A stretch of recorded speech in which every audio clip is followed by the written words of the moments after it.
This video is brought to you by Scopeic.com. Get yours now.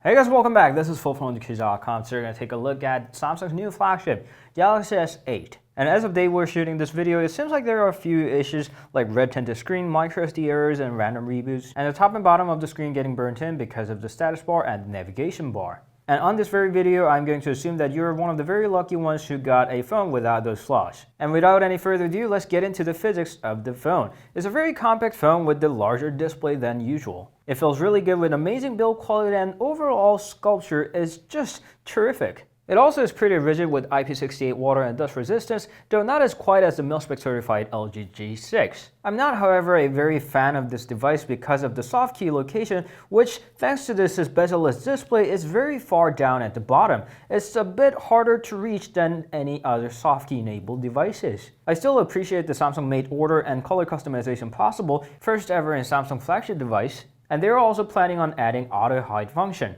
One of the other parts that I don't really like is that fingerprint reader at the back. I don't really have any problem with the fingerprint reader on the back. I've seen many of them and I've adapted myself to those. But the fact that it's so close to the camera that Samsung has to ask you to clean up the lens before you take a photo, and that it's so flush that you virtually cannot distinguish between the fingerprint reader and the camera. It should have been placed elsewhere or have been embossed. And while Samsung was clever enough to benchmark the fingerprint gesture function, it doesn't really work quite well as it does in the other devices, and it does lack the double pull gesture where it was available for Google Pixel. As an alternative, just like the Galaxy Note 7, it does have the iris scanner, which constantly asks me to open my eyes wider. I know I'm an Asian, thank you very much. And face recognition will want you to raise up the phone a little bit so camera can see you, so neither of them are as easy as the front-mounted fingerprint reader. By the way, if you're worried about security, your photos or video will not work after the software patch. But the good news here is that always in display is quite useful. It looks great with analog clock, and notifications in the music player can be double tapped to bring out the control. It also can display the virtual home button where you can double tap to turn on the screen, or you can hard press, yes it is pressure sensitive,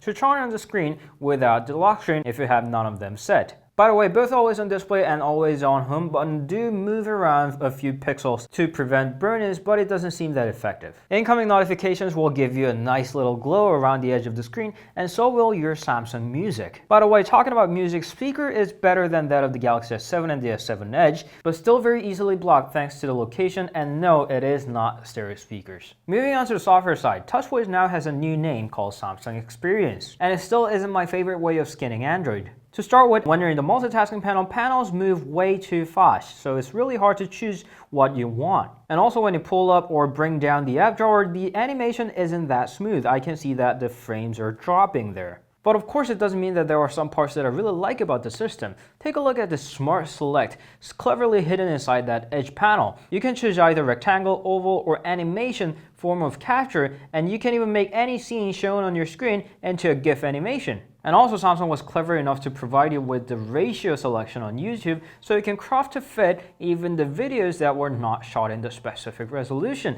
And if you're indeed watching one with anamorphic ratio, it's not even going to bother asking you. Just like other higher-end Samsung phones, it's got a secure folder so you can duplicate an app and put it there to have two separate accounts for the apps that usually not support them. And if you don't want to pull the toggle twice to show that brightness controller, there's an option to tuck it into top. There are also some very nice themes and new ones coming every week, if not every day. There's a media volume sync, so your Bluetooth audio and phone audio has the same volume, and with Bluetooth 5.0 there's dual audio, so you can listen to same music with more than one Bluetooth device connected to your phone. There are some impressive multitasking options as well. You can tap and hold on it to have a multitasking split screen, or you can tuck one on top, or you can make it into a mini window and use it as you want, or you can minimize it and bring it back when you want. And if you're worried about that rear resolution or ratio, rest assured that the apps run totally fine. And should there be any app with a problem, you can quickly get into multitasking and tap on that button to make it shrink into the previous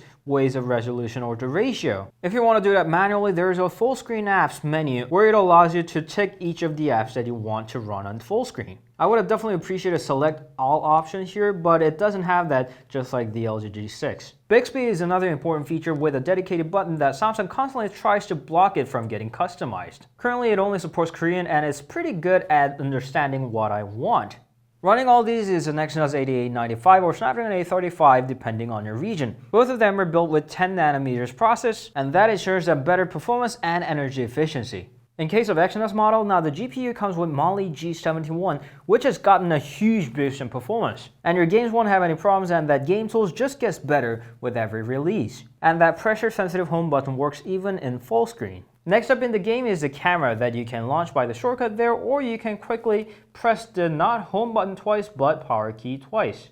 The camera is simply great whichever environment you're taking photos or videos. Shaking is almost never an issue here, with incredible details in the low lighting condition with even better white balance than already great S7. You can easily switch the camera by swiping on the screen, and the front-facing camera now has autofocus, although HDR performance could have been better. I've seen better selfie cams including the HTC 10, which even had optical image stabilizer on top of the autofocus. There are a lot of ways to take a photo. You can use the shutter key, or there's a floating shutter key so you can use that. Simply tap on the screen, or you can use your palm, or you can even use the heart rate sensor there, although I think fingerprint reader would have been better popular choice. And there's also a neat way of zooming in using your shutter slider there. And overall, the photo and video quality on the Galaxy S8 is simply just great.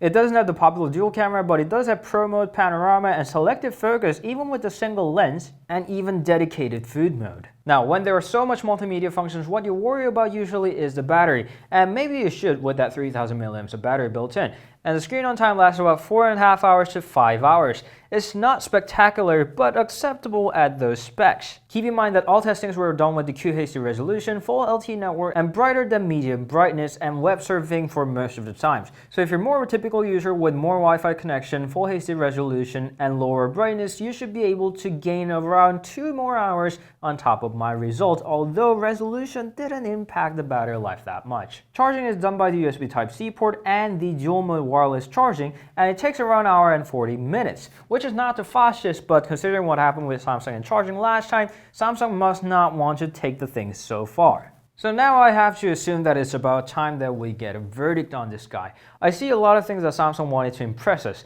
Full screen, bam. Symmetric design, bam. No camera bump, flat, and we call that zero design, bam. Fingerprint reader on the back, right next to the camera, bam.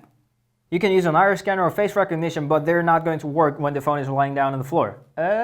Overall, it feels like a proof of concept, a very well-built proof. It's like an impressive piece of beginning that shows what they're capable of, but it still is far from perfection. It's just that I simply don't feel home using all the features. The ergonomics isn't quite there yet, and there are a lot of ideas that could use more polishing. Simply put, it shows me a lot of things that are obviously going to get better. It makes me want to wait for the Galaxy Note 8. But does it mean that the Galaxy S8 is not worth buying? Not at all, it's actually quite the opposite. It still is nevertheless the best phone you can get out there, and perhaps the only phone giving you that premium experience that you deserve for the price that you pay for. So that was the Galaxy S8. It's a great, amazing phone, but it does make me want to wait. Thank you always for watching. I hope it helped. If you have any questions, please leave them down in the comment, and you can always meet us on Instagram, Facebook, Twitter, and Google+.